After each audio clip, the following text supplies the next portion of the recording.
2020년 11월 5일 새벽에 방송 시작했습니다. 네, 여러분들 미국 대선 결과 잘 보셨나요?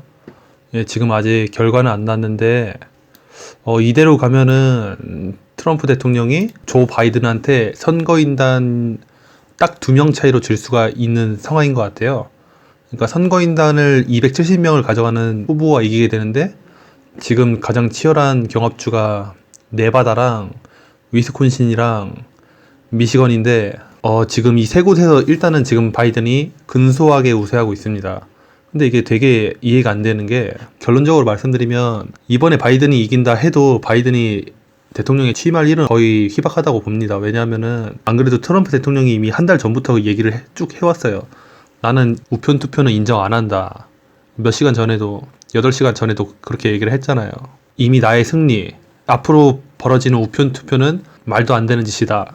만약에 우편 투표에서 결과가 잘못 나오면은 불복하고 소송할 것, 뭐 이렇게 얘기를 했잖아요. 근데 진짜로 설마 미국에서도 갑자기 막 어떤 부정선거 이런 게 일어날까라는 그런 의구심이 있었는데, 저도 설마 미국인데 부정선거가 일어나겠어? 설마 미국인데 이상한 일이 일어나겠어? 그렇게 생각을 했는데, 이거 보시면은, 그러니까 미시건주가 불과 저녁 한 7시쯤에는, 정확한 시간은 잘 모르겠는데 한 저녁 7, 8시쯤에는 미시건주가 트럼프가 퍼센테이지로는 4% 더 앞서고 있었거든요. 51.3%로. 바이든이 47%죠. 트럼프가 51.3%죠. 표 차이로는 한 20만 표가 차이가 나고 있었어요. 근데 이게 20만 표가 차이가 나고 있었는데, 이게 우편 투표로 들어가자마자 되게 이상한 일이 일어나요. 보세요. 이게 총 개표율이 80%였을 때는 이 4% 차이가 났었어요.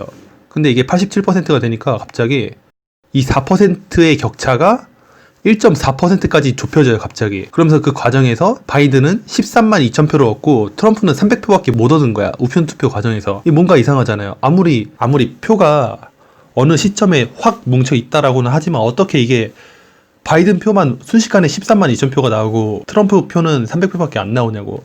이게 말이 되냐고. 이게 말이 안 된다는 거예요. 이게 퍼센테이지로 따지면은 투표 용지를 천장을 꺼내는데 998표가 바이든이 나온 거고 2표가 트럼프가 나온 거예요. 그동안 반반씩 나눠 가지다가 그 전까지는 천장을 확인해 보면은 510표는 트럼프가 가져가고 470표는 뭐 바이든이 가져가고, 그런 양상을 보이다가 우편 투표로 가니까 갑자기 천장 중에 998표가 바이든이 나오고 단 2표만 트럼프가 나온 거예요. 바이든만 998표가 나오고 트럼프만 2표가 나오는 거예요. 계속 그렇게 나왔다는 거예요. 그래서 그게 이어져서 결국엔 바이든이 13만 2천 표를 받고 트럼프가 300표를 받았다는 거야.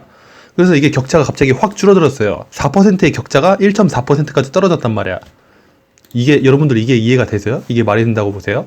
이게 말이 안 된다니까요, 이게. 그리고 나서도 계속 바이든이 쭉 올라가면서 트럼프보다 더 표가 많이 나오면서 지금 미시건을 바이든이 역전한 상황이에요. 어쨌든 그래서 트럼프 대통령은 사실 한 달 전에도, 한두 달 전쯤부터 트럼프 대통령이 그런 얘기를 했어요. 나는 우편 투표는 인정하지 않는다. 우편 투표를 인정하지 않고 만약에 그 과정에서 어떤 납득 못할 일이 일어나면은 무조건 소송 들어간다, 이렇게 얘기를 했단 말이에요.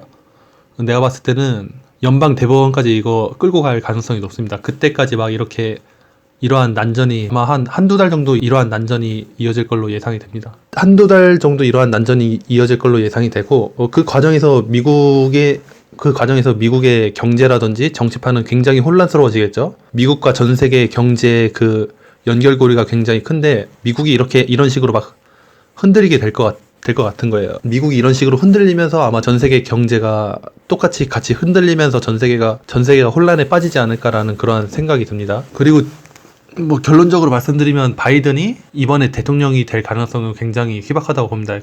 결국에는 이게 연방 대법원까지 이게 끌고 가야 할 그러한 싸움인데, 연방 대법원에는 제가 알기로 그 대법관이 9명 있는데 그 중에 6명이 트럼프 쪽 사람인 걸로 알고 있어요.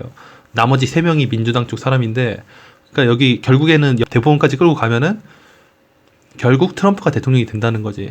트럼프가 결국에는 대통령이 될 거예요. 트럼프가 대통령이 되는데 그 과정에서 미국이 상당히 많이 혼란스러워지겠죠. 그 과정에서 미국이 혼란스러워지면서 전 세계 경제도 같이 혼란스러워지는 거고. 근데 결과적으로 봤을 때 이러한 시나리오로 가는 게 허경영 총재님의 앞으로의 행보에 더 유리한 것 같아요. 왜냐면 이런 식으로 미국 정치판이 이런 식으로 혼란스러워질수록 전 세계가 혼란스러워야 총재님이 더 눈에 띄게 되는 거니까. 간단하게 결론만 다시 말씀드리자면은, 일단은 지금 상황으로만 봤을 때는 뭐 내일 아침 돼가지고 뭐 다시 트럼프가 위스콘신이나 미시건에서 역전하지 않는 이상 이 재선에 관한 결과는 아마 몇 달 정도 더 끌고 갈 가능성이 높다고 보여지고요. 뭐 그런 것들을 다 염두에 두시고 총재님께서 말씀을 하시겠죠. 간단하게 방송 켜봤는데 오늘 방송 봐주신 시청자분들 감사드리고요. 좋아요와 구독, 댓글 해주시면은 우리 유튜브 보시는 시청자분들에게 허경영 총재님의 진면목을 알리는 데 굉장히 큰 도움이 됩니다. 네, 감사합니다.